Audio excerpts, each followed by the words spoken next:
쿠팡에서 뭘 샀거든. 근데 무슨 통관 대기에서 뭘 입력하라 그러는데 어떻게 하는지 모르겠어. 해봤어요 여러분들? 고유번호 입력해서 뭘 하는데 입력하면 되는 거 아니야? 근데 왜 안 돼? 했는데 이따가 민지가 읽어줘. 자, 62페이지. 자, 이전에 공익과 사회적 자본에 관한 형태가 나오고 있는데, 자, 출제 포인트를 보세요. 공익에서 별표가 몇 개야? 3개야. 출제 문제가 A급이죠. 중요한 파트입니다. 자, 그게 좀 굉장히 중요하고, 최근 들어서 사회적 자본이라고 하는 새로운 자본의 형태를 묻는 문제가 문제에서 거론이 되고 있습니다. B급으로 잡았어요. 아니, C급으로 잡았어요. 두 가지 형태가 중요하다고 말씀드린 겁니다. 자, 그럼 공익은 아직까지 개념이 확정된 개념은 아닙니다. 다양한 형태에 따라 개념을 정의하고 있어요. 거기 세 번째 줄 사회 일반의 이익이다. 외우지 마세요. 불특정 다수의 이익이다. 사회 구성원의 평균적 이익, 일반의 이익. 네, 아직까지 개념이 확정된 개념이 아닙니다. 그래서 공익을 얘기할 때는 개념 자체가 확정성이란 말은 안 써. 64페이지. 자, 상글의 특성의 1번의 확정성이야, 불확정성이야? 불확정성을 띈다 이렇게 나와. 확정적 개념이 아닌 불확정적 개념이란 말 나와 있잖아. 그래서 불확정성이란 말을 쓰고 있는 거예요.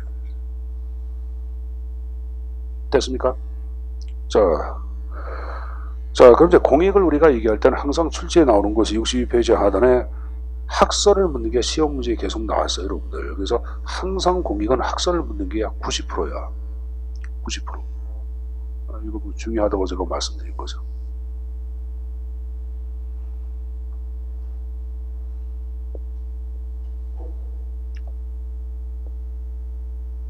자, 여러분들 그러면 학설 자체를 대표하는 것들이 오른쪽에 세 가지 형태가 쭉 나왔는데 실체설과 미안 2개 과정설 박스로 나와 하단 박스에 나왔죠? 그래서 공익의 실체설은 공익의 실체를 어떻게 파악하냐 세 가지 형태로 나눠서 이게 어떤 사람들은 전체 효용의 극대화가 공익의 실체다. 두 번째 공익은 한 사회가 지향하는 절대적 가치가 공익의 실체다. 또 한쪽은 많은 사람이 공유하는 이익이 공익의 실체로 파악을 합니다. 이게 바로 실체설이야. 그럼 전체 효용의 극대화란 말은 무슨 말이에요, 여러분들? 선생님 보자. 전체의 극대화란 말은 특정 개인의 이익이 아니라 전체 이익을 중시한 거예요. 그러니까 이 말은 전체를 위해서 개인의 이익은 항상 당한다고 보는 거예요. 그래서 거기 전체 효용의 극대화다가 적어놓자. 전체주의 공익관 적어놓지. 전체주의 공익관. 전체적인 공익관. 또 하나 우리가 여러분들 최대 다수의 최대 행복 그러면 떠오르는 철학이 있어야 돼. 뭐가 떠올라? 최대 다수의 최대 행복. 제레미 벤담이 얘기한 거. 그래서 공리주의. 공리주의 입장도 지금 얘기한 전체적인 극대화 실체설을 얘기하는 거예요.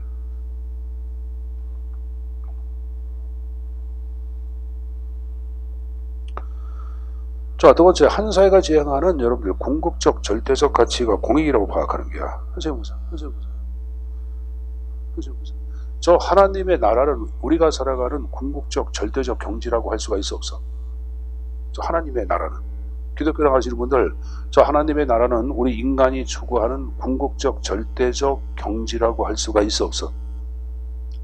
있잖아. 그래서 교회 나가시는 거 아니에요? 교회 뭐 남자 만나러 나가? 여자 만나러 나가? 우리 남학생들 그러더라. 결혼하고 싶으면 교회 나가라 그러더라.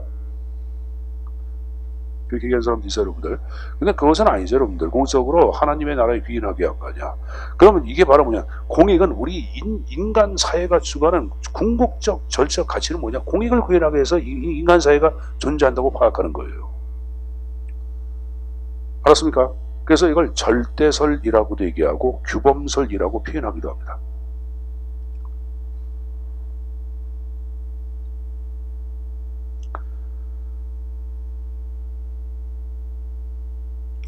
세 번째, 공유하는 이익이란 말이 나와. 사회 구성원 간에 보편적으로 공유되고 있는 공동의 이익 말이거든요. 선생님 보세요. 그럼 공익이라 선생님 보자.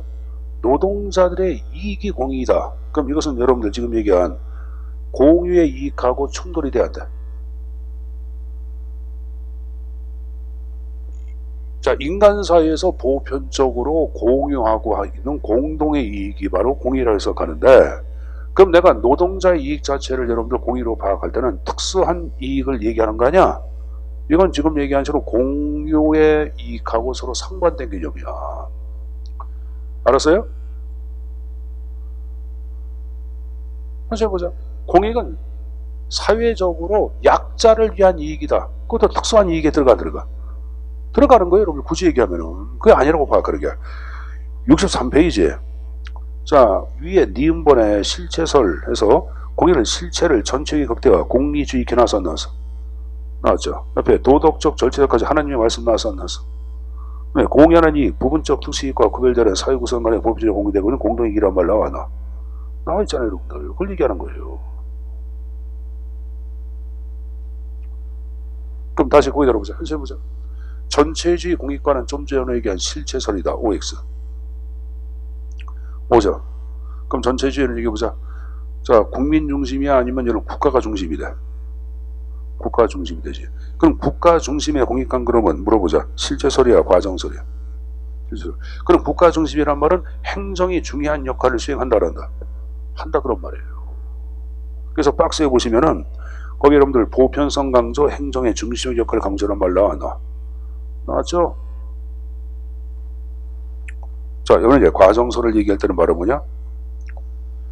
좀 전에 얘기한 실체설과 대립되는 개념이죠. 자, 선생님 보자. 실체설은 그러면 개인의 이익이 아니라 전체 이익을 얘기하는 거 아니야? 그러면 과정설은 야, 공익이 별게 아니야. 개인의 이익을 위해서 만들어지는 것이 공익이야. 이게 뭐야? 과정설이에요.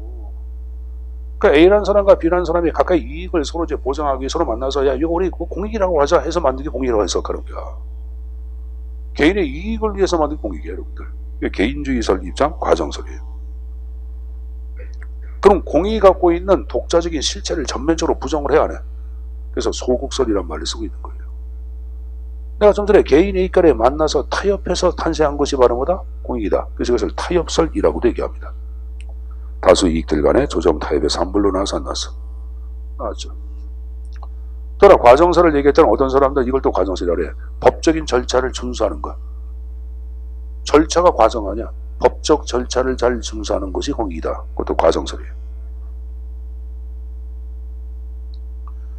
그래서 공익을 바라보는 입장을 얘기할 때는 실체설, 과정설 두 가지가 있다는 것 정도 숙지해서 가져가시고 이게 무슨 말인지 이해할 거예요, 여러분들.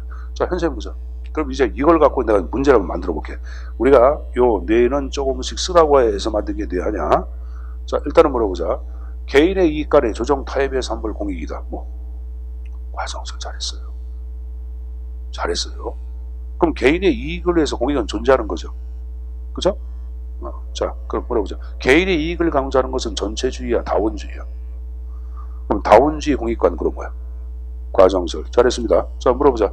서로 만나 조정 타협하는 것은 경험하는 게 안 하는 게 경험하는 거 아니야. 그래서 경험적 공익관 그러면 과정설이야, 실체설이야? 과정설 크게 나와야지. 자, 여기 보자. 하나님 보신 분. 하나님은 인간의 경험을 토대로 볼 수가 있어 없어? 없죠. 그럼 선험적 공익관 그러면 과정설이야, 실체설이야? 실체설이지. 늘 경험적 공익관은 뭐라 했어요? 과정설이고 경험으로 알 수 없는 선험적 공익관 그럼 뭐예요, 여러분들? 그럼 이석박한 실체설이죠, 여러분들.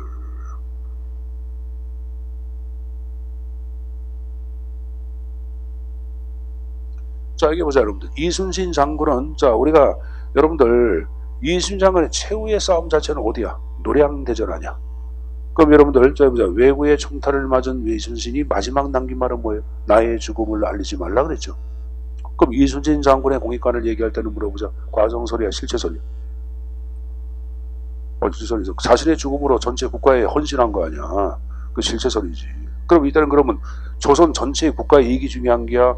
자, 이순신 장군 개인의 이익이 중요한 거야.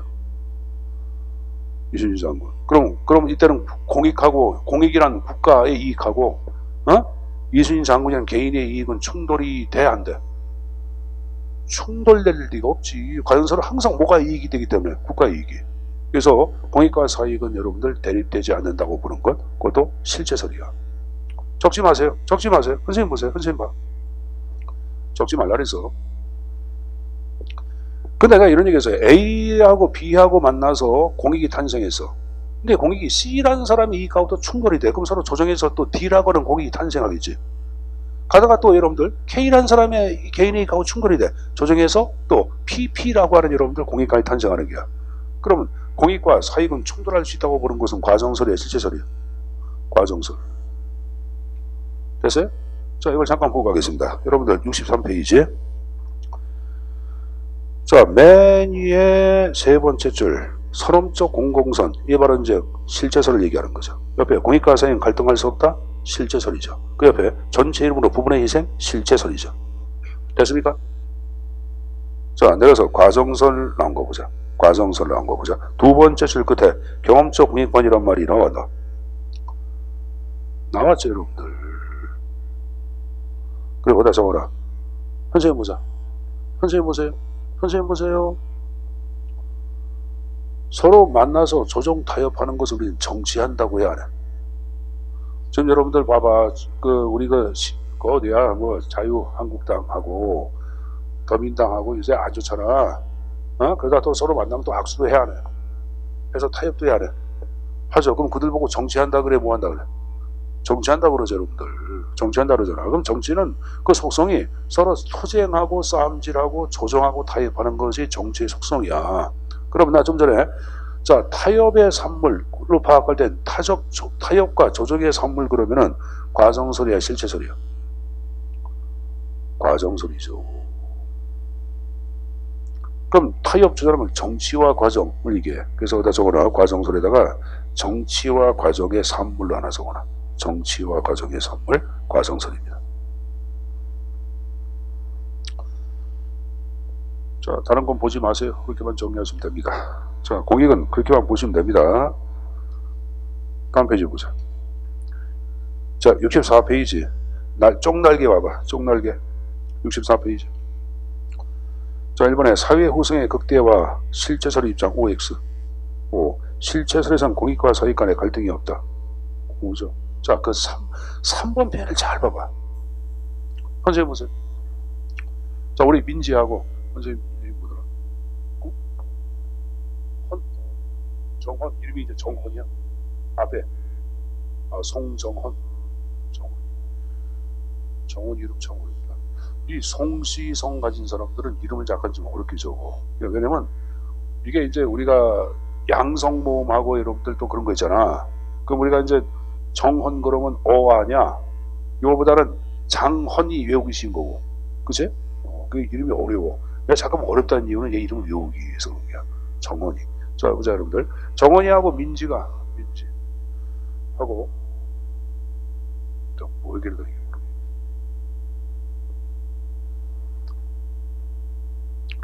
정헌이 민지하고 바로 싸움질해. 선생님이 야, 학교 전체를 위해서는 싸움하지 마 하고 여러분들 서로 대립을 좀 여러분들 해결하려고 해야 하네. 하죠. 그럼 학급 전체를 위해서 싸움하지 마. 그럼 대립된 이익의 해결 기준 그러면 실체설이야, 과정설이야? 그건 실체설이지. 전체를 위해서. 근데 서로 만나서 조정해서 만들어졌어. 대립된 이익의 조정 결과는 뭐가 되는 거야? 그건 과정설이지. 그래서 여러분 거기 3번 나온 거 봐. 대립된 이익의 해결 기준 역할하는 것은 실체설, 대립된 이익의 조정 결과는 과정설. 그 말 이해했죠? 자, 이해한 거로 간주하겠습니다. 자, 발성 다른 거 볼 필요 없겠고 바로 오른쪽에 사회적 자본에 관한 형태를 정리를 하겠습니다.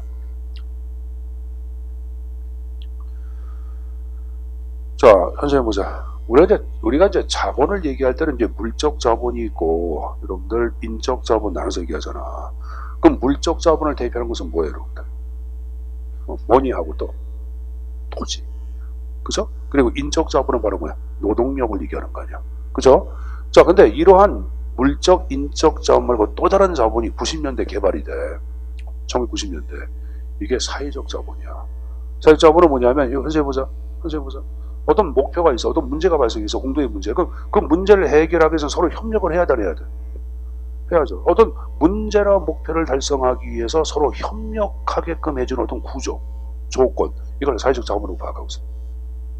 그럼 뭐가 있을까? 서로 신뢰하면 서로 협력을 해야 돼. 하죠. 서로 공동체식 갖고 있으면 서로 협력을 해야 돼. 하잖아요, 여러분들. 그 공동체 의식을 사회적 연계망 의식이라고 해요, 여러분들. 서로 공유하는 규범이 있으면 서로 협력을 해야 돼. 하잖아요, 여러분들. 지금 조국에 대해서 여러분들 반대하는 사람들이 공유하다 보니까 그 사람들은 세종로에서 집회를 한 거고, 조국 자체를 여러분들 굉장히 찬성하고 뭐 이런 사람들은 여러분들도 공유하고 있으니까 어디 가서 서초동가 가서 또 집회한 게 안 한 거죠. 그러니까 또 내일 모레 또 여러분 진보 세력에서 또 집회한다고 해야 하네. 해서 여러분들 또 이번에 보수 세력보다 더 많은 사람이 모일 거야. 지금 어떠하는 건지 모르겠어. 여러분 그렇게 하는 거 보기 좋아 안 좋아? 안 좋잖아. 이게 민심을 못 읽는 거야 더. 이게 답답해 죽겠어 하는 거 보면은. 지금 하는 거 보면 둘 다 도토리 키재기야. 둘 다는 거. 그렇게 안 했으면 좋겠어.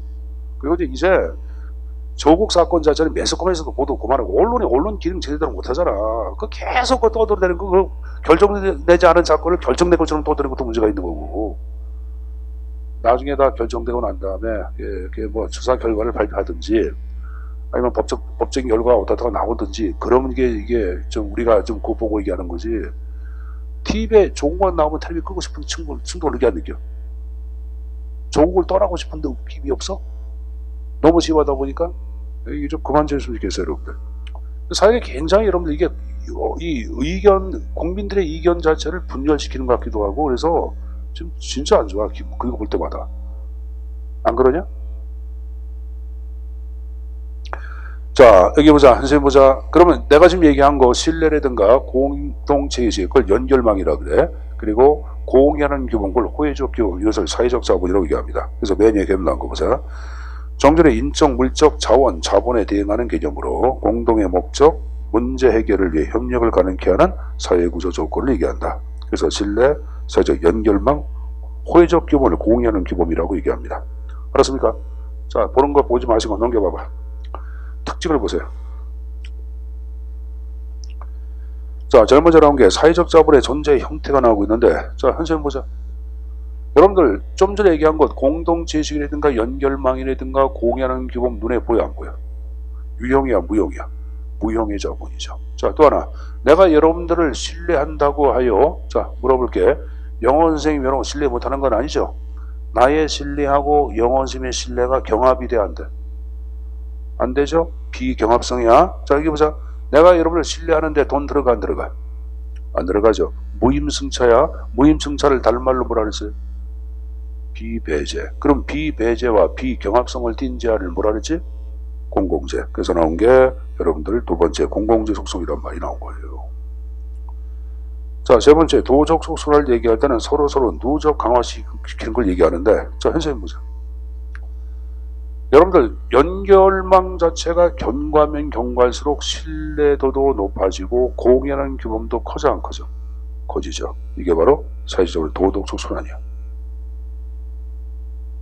누적 강화시키다 보면 등가물의 교환 관계. 이거 보자. 이거 보자.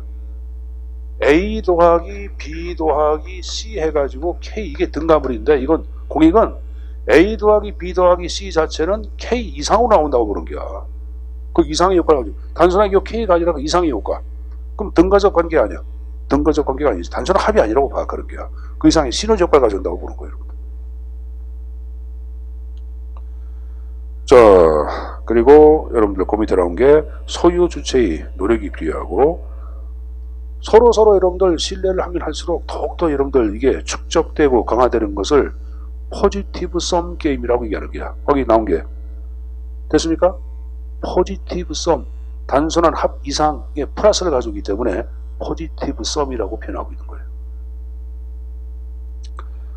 자, 특징 봤으니까 그 밑에 여러분들 사회적 자본의 숨기능과 이기능이 나왔는데 자, 숨기능을 얘기할 때는 자, 거기 들어보자. 선생님 보자.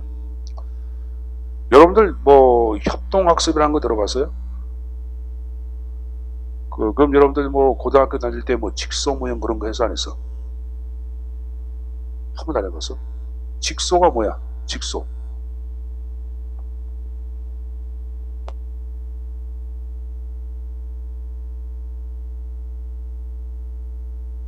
직소. 여러분들 그 그림 맞추기 있지? 어린애들은 그림 맞추는 거.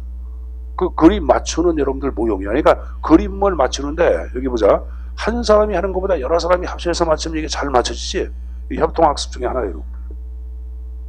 어떤 문제를 주어주고 여러분들처럼 협력적 관계에 근거하여 문제를 해결하는 걸 얘기하는 거거든. 그러면 현수해 보자. 그럼 지금 얘기한 것도 바로 뭐냐면은 이게 연결망 아니야. 그래 안 그래? 그렇죠. 그럼 니를 스타디를 한다. 그럼 할 때 스타디 할 때 현수해 보세요. 스타디 할 때 여러분들 이런 경우가 있겠지. 서로 정보를 공유함으로써 물어보자. 내가 정보를 해석하기 위한 시간을 그만큼 절감을 가져 안 가져. 여러 사람이 여러분들 예를 들어서 공부를 하는데 A라는 사람은 행정을 잘하고 B라는 사람은 행정법 잘하고 영어 잘하고 국어 잘하고 하고 사는다 그러면은 한 사람 하나 같이 조사온다 하더라도 조사를 할 때 발표하는 사람이 보답하는 걸 조사해가지고 그 사람하고 지식을 공유를 해야 하네. 하죠. 그럼 개인적으로 여러분들 혼자 공부하는 것보다 정보 획득에 많은 도움을 받아 안 받아? 맞죠? 그걸 얘기하는 거예요. 그럼 선생님 보자. 스타디 같은 경우에는 여러분 선생님 보자. 스타디 같은 경우는 이거 좋은 거다 안 좋은 거다? 좋은 거죠. 근데 좋은 건데 스타디의 문제점은 뭐냐면 무임승차가 발생해. 무임승차. 그러니까 5명 가운데 그냥 여러분들 숟가락만 얹어놓고 남의 정보만 가져가려고 하는 사람도 있어 없어? 있어요. 그래서 무임승차가 발생하면 여러분 다른 애들이 뭐라 그래? 준비하고 잘하는 애들 같은 기분 좋아 안 좋아? 기분이 안 좋죠. 그래서 그 애들은 뭐냐면 우리 슈가 이펙트라는 게 발생하는데 슈가 이펙트를 뭐라 하냐? 우리 봉이 효과라 그래. 뭐라 그런다?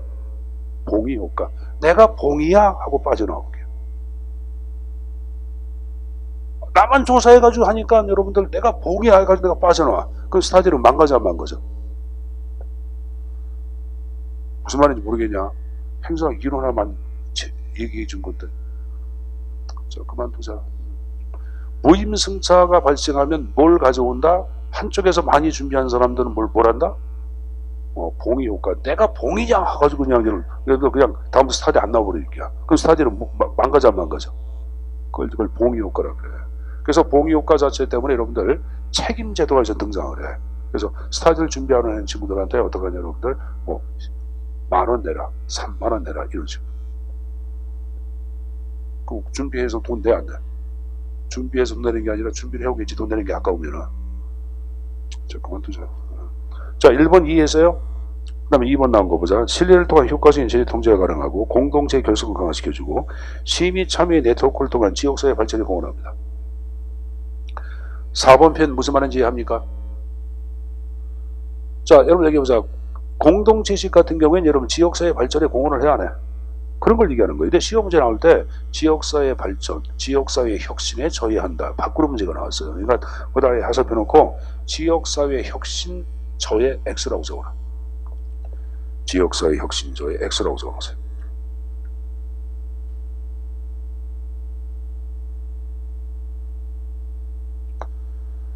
여러분 집단행동의 딜레마란 말은 무슨 말이야? 집단 속에서 발생하는 무임승차성을 얘기해. 나 하나쯤이 어때? 라고 그러지. 집단행동의 딜레마. 집단 속에서 발생한 무임승차. 아까 얘기한 식으로 여러분들 나 하나쯤이야 준비 안 하면 어때? 무임승차 얘기했잖아. 그럼 현수해보세요. 현수해보자. 그럼 이런 사람들은 뭐가 없는 게야? 공동체식 그런 게 있는 게 없는 게야? 없는 거 아니야. 그래서 공동체식을 강화시켜줌으로써 지금 얘기한 집단행동의 딜레마를 극복할 수 있다. 그런 말을 쓰기도 합니다. 여러분들. 알았냐? 자, 옆에 여러분들 역기능. 공동체 간의 대립은 상호 불신과 반복을 처리할 위험성도 있어 없어?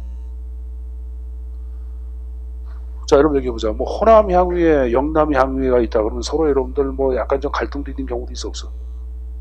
있어요. 없다 그러면 거짓말이야. 해서 한 직장 내에 무슨 향후에 만들었다 얘기야. 그럼 약간의 갈등도 있고 그런 경우도 있어요. 자, 그 밑에 여러분들 표현의 자유. 너무 집단의 이익만을 강조할 때는 표현의 자유하고 개인의 인권을 침해할 위험성도 있어 없어? 있죠 여러분들. 그런 단점이다. 그것까지 정리해서 가지고 가십시오.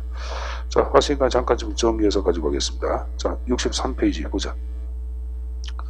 자, 공익학설을 대표하는 것들 아까 세 가지 나눠서 얘기했죠? 두 가지 실체설과 과정설 얘기했어요. 자, 오른쪽 박스를 보세요 한번.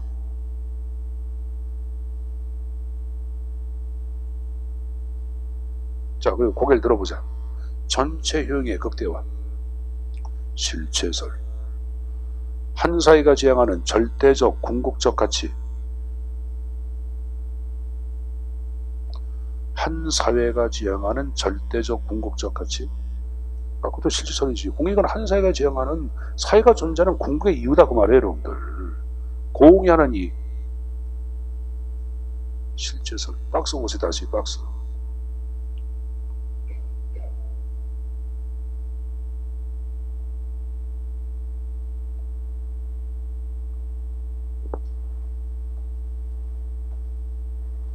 자, 거기 들어보자. 다수 이익들 간의 조정 타입의 선물. 과정설. 적법 절차의 준수. 과정설. 다원주의 공익관. 과정설. 전체주의 공익관. 실체설. 공익과 사익은 갈등하지 않는다. 실체설. 실체설. 여러분 대립된 이익의 해결 기준. 실체설. 대립된 이익의 조정 결과. 과정설. 잘했어요 여러분들. 양적 구분할 줄 알아야 합니다. 자, 다음 페이지. 자, 사회적 자본을 보세요. 아까 대표적인 게 세 가지가 있다고 했는데 쭉 보세요. 세 가지. 자, 거기 들어보자. 사회적 자본을 대표하는 거 세 가지 얘기해봐. 신뢰. 다시 봐. 신뢰만 떠오르지? 다시 봐. 다시 거기 들어보자. 신뢰. 그 다음. 자, 두 번째 뭐? 사회적 연결망. 세 번째? 그렇죠. 호혜적 규모. 호혜는 공유하다 그런 말이에요, 여러분들. 립스테로콜 해가지고 공유하다 그런 말이에요, 여러분들. 자, 거기 들어보세요. 사회적 자본 대표하는 거 세 가지 얘기해봐. 신뢰. 사회적 연결망. 호혜적 규모. 좋습니다. 한 장을 넘겨보세요. 자, 사회적 자본의 특징을 다시 보세요.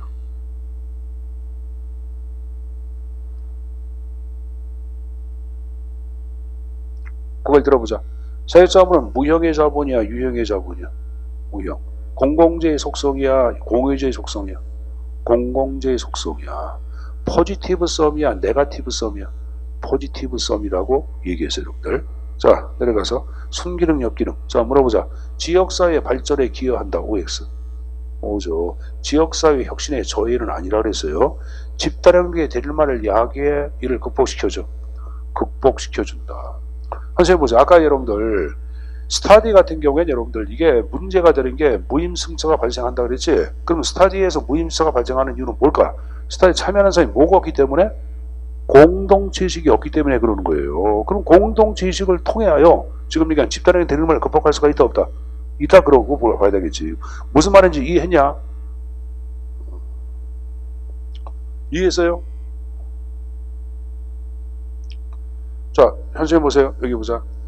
사회적 자본은 개인의 표현의 자유를 활성화시켜준다. OX. 개인의 표현의 자유와 인권을 침해할 위험성이 있다고 얘기했지. 여기서 바꾸는 문제가 나오는 거야. 말 바꾸는 문제. 그래서 잠깐만 읽고 정리해서 가지고 가십시오. 자, 그래서 이제 기초이론 파트에서 얘기한 1장, 2장, 3장 거의 다 끝났고, 자, 이제 장을 바꿔서 챕터 4로 넘어갈 거예요. 현상의 지효 접근 방법에 관한 내용을 학습할 텐데, 자, 굉장히 중요합니다. 중요하고 지금까지 배웠던 내용 자체보다 도 중요하겠지만 이때부터 이제 새로운 마음으로 새롭게 수업에 임해야 합니다. 자, 우리가 이제 여기서 학습할 내용들은 여기 보자. 행정학을 바라보는 다양한 시각이나 관점이 있을까 없을까? 있겠죠. 그 관점들을 학습을 할 거예요, 여러분들.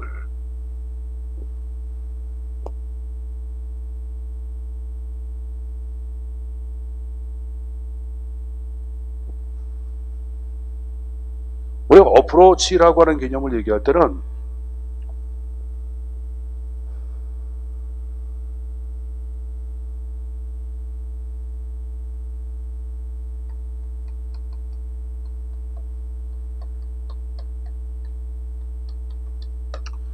요거를 여러분들 지식의 주물집이다 이렇게 표현한 사람이 있어.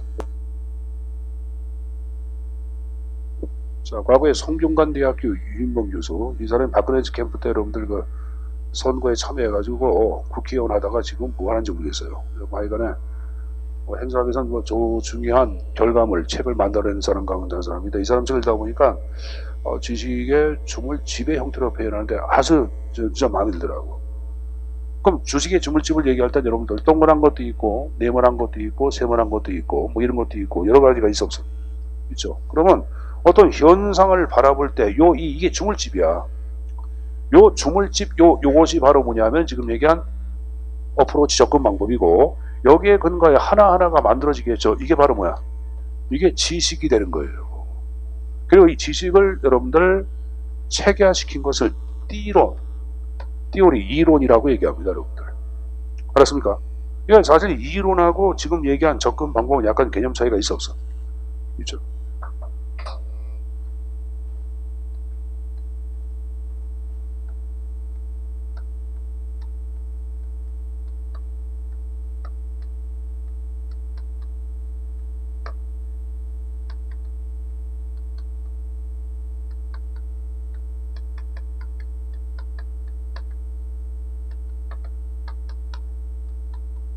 자, 맨 밑에 뭘 적어놨어요? 팩트.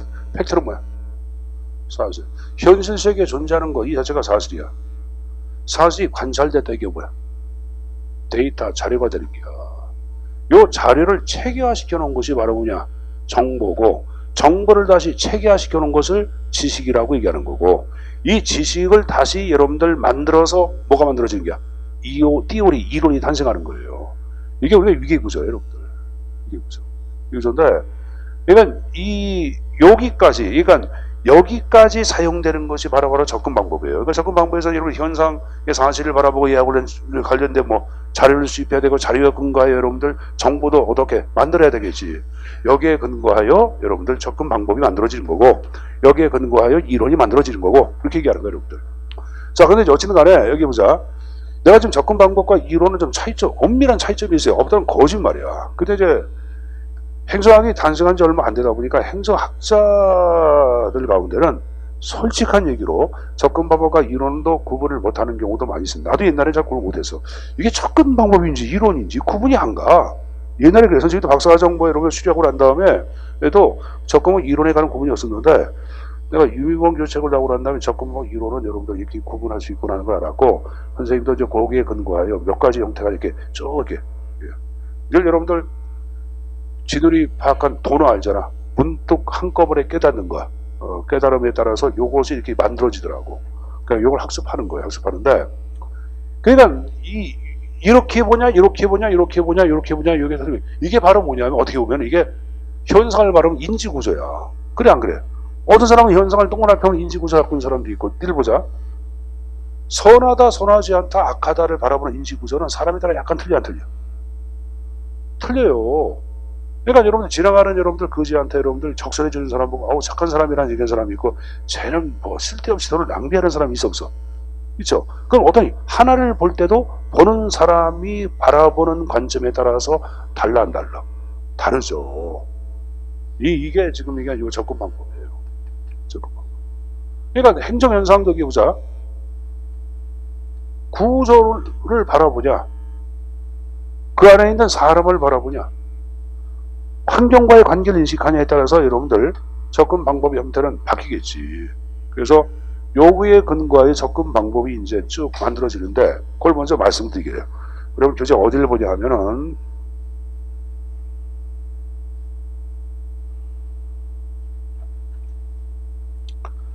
자 11페이지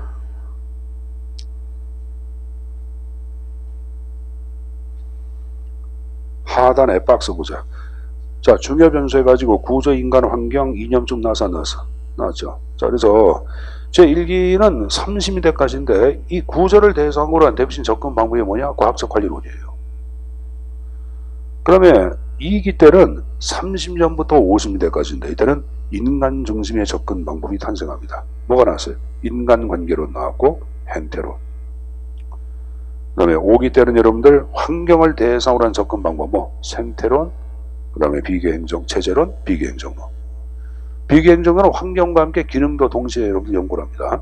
자, 그리고 맨 끝에 4기는 이념이나 가치관을 대상으로 한 접근 방법, 바로 발전행정론과 실행정론 자체가 탄생을 합니다. 그래서 지금 얘기한 주요 변수에 따라서 여기 보자. 아까 거지한테 동냥하는 행위를 볼 때는 보는 사람의 관점에 따라 해석하잖아.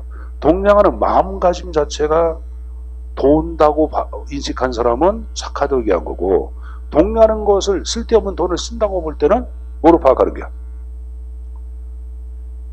지금. 자, 선생님, 저기, 왜 아는 녀석 가운 한 녀석이, 법대를 나와가지고, 사법고시 뭐, 그런 거 준비하다 안 돼가지고, 지금 뭐 하냐면은, 혼자 살아. 나이도, 선생님 나랑 비슷한데, 결혼도 못해, 혼자 살아. 그게 뭐 하냐면, 법무사의 사무실에서 일해. 법무사도 아니고, 돈도 없어. 근데, 걔 자체가 바로 뭐냐면은, 뭐라 해야 돼? 고민덩어리야. 그 나이가 여러분들 뭐 지금 50대 중반 먹은 녀석 자체가 여러분들 뭐 집도 없고 뭐 여러분들 돈도 번 것도 없고 그 막 그러거든. 근데 걔는 뭐냐면은 남들 무슨 법률 사건 휘말리면은 그거 도와주려고 환장을 해. 그러면 그걸 볼 때는 어떤 사람들이 볼 때는 여러분들 이 사람 참 착한 사람이라 보는 사람이 있어 없어? 그렇죠? 나는 얘가 오지랖이 너무 넓어가지고 못 사는 이유 너 그런 거 하지 말라 그래서 내가. 너 거기에 시간 때우고 뭐 해가지고 하는 일이니 네가 거기서 한 푼 더 벌어서 돈을 저축해서 네가 살 수 있는 방 한 칸 달라고 얘기하는 게 낫지 않겠냐. 너 선배한테 가가지고 형 한 달에 10만 원만 도와주세요. 형 20만 원 보내주세요. 걔도 이 새끼야 거지 새끼지. 내가 막 뭐라 그러거든. 와서 그래. 형 전화도 오고 돈 한 푼도 없고 밥 사먹을 돈도 없어요. 너만 법무사 사무소 취직시켰어. 내 친구는 월급 받아 150만 원. 150만 원. 법무사가 잘 안 돼.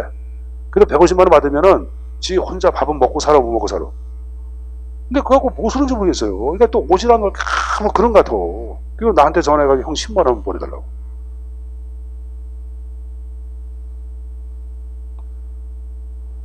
그 10만 원 보내줄까 안 보내줄까? 보내줘. 불쌍해가지고. 그러니까 이제 걔를 바라보는 관점은 나는 걔는 뭐냐 진상에다가 오지랖 넓고 그 선배한테 피해 주는 놈이야. 왜? 그렇게밖에 안 보여. 근데 걔가 하는 짓 보면은 어려운 사람들 도와줘 안 도와줘? 그런 사람들은 착한 사람이고 구세주가 되는 거지. 그러니까 걔를 바라볼 때는 바라보는 관점을 어떻게 보냐에 따라서 달리 봐 안 봐?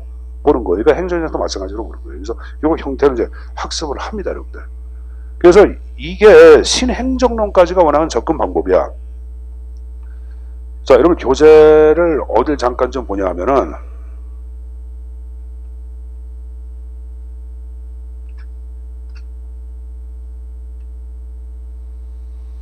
자, 7번을 잠깐 보세요. 여기 보세요.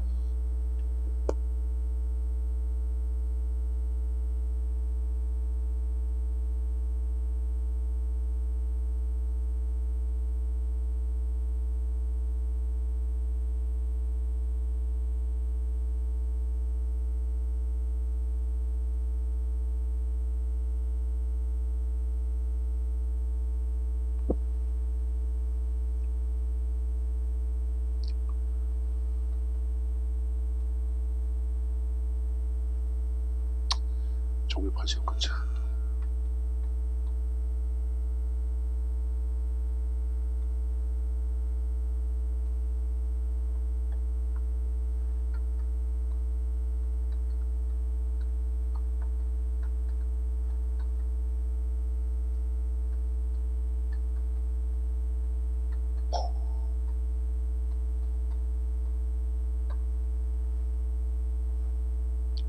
자, 여러분들 1900년부터 1930년대까지에는 자, 행정의 주요 변수 가운데 구조를 대상으로 한 접근 방법이 탄생해요.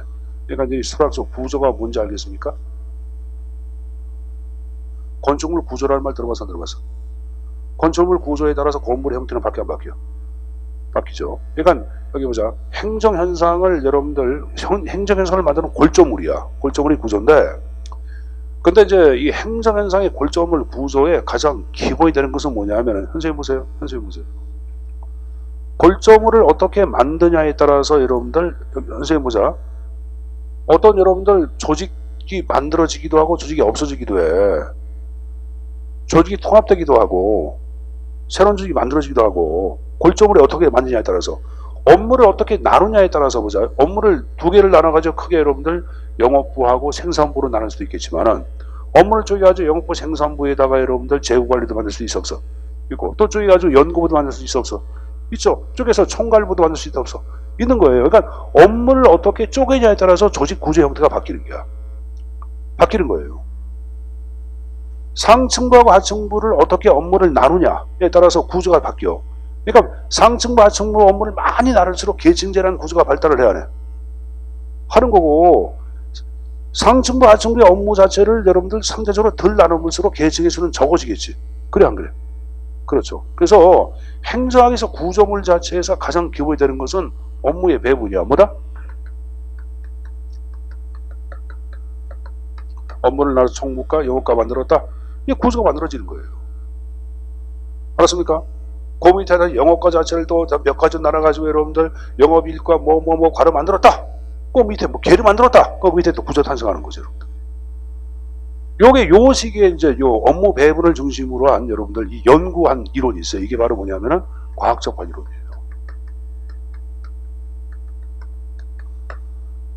업무를 과학적으로 배분해서 조직의 구조를 잘 관리하자. 그래서 과학적 관리론이야. 업무의 배분을 과학적으로 잘해서 조직 구조를 관리하자고 봐. 그런 게 과학적 관리론이에요. 일단 여러분들 이 업무 배분을 중심으로 한 행정현상의 주요 접근 방법이 탄생을 합니다. 자, 그리고 이제 여기는 인간 중심 연구야. 이를 대표하는 게 두 가지가 있어요. 인간의 감정과 정서를 대상으로 한 인간관계론이 있고, 그리고 행태론이 있습니다. 이게 이제 인간 중심이야. 자, 그리고 요 시기에 연구된 게 바로 뭐냐면은, 자, 구조 인간, 그 다음 뭐야? 3대 변수. 환경. 요 환경을 대상으로 한 접근 방법이 세 가지가 있는데, 하나 유의할 것은 선진국의 환경을 대상으로 한 연구가 있고, 후진국의 환경을 대상으로 연구로 나눠져. 선진국을 대상으로 연구한 것은 체제론이라 그래. 뭐란다? 체제론. 후진국을 대상으로 연구한 것이 두 가지가 있어요. 생태론이 있고 비경제론이 있어요.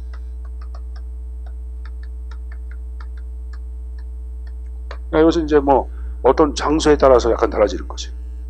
그리고 여기다가 이 비경제론은 기능까지 포함시켜서 연구를 해. 뭐까지? 기능까지. 그리고 60년대, 80년대는 자, 가치관, 이념을 대상으로 한 접근 방법. 이걸 대표하는 게 두 가지가 있어요. 하나는 발전 행정론이 있고, 다른 신행정론. 두 가지 용어로 나눠서 얘기해요.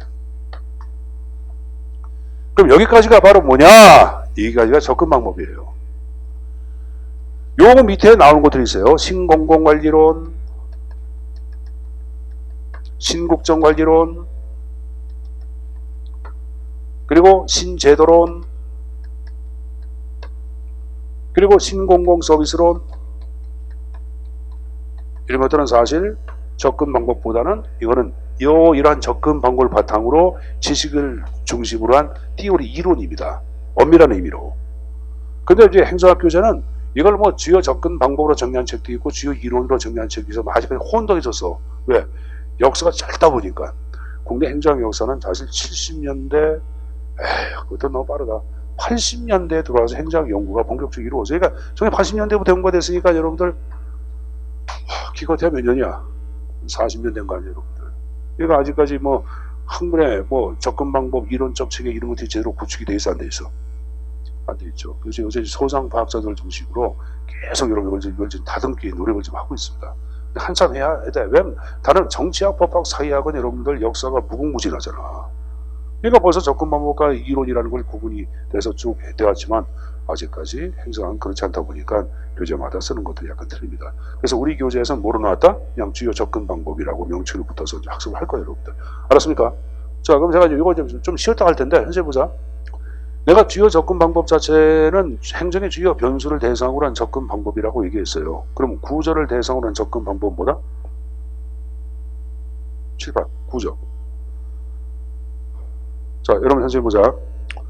앞으로 여러분들한테 확인 학습 안 하겠습니다. 중간 반복 학습 안 할 테니까 그렇게 하시고, 왜 반복 학습하는 이유는 여러분들의 기억을 새롭게 하고 머릿속에 남으라 그런 이유야. 근데 니들이 그걸 거부하기 때문에 이걸 앞으로 이제 안 할 거예요. 그러니까 여러분들이 스스로 학습을 하도록 해주시오. 알았습니까? 좀 쉬었다가 수업 진행하겠습니다.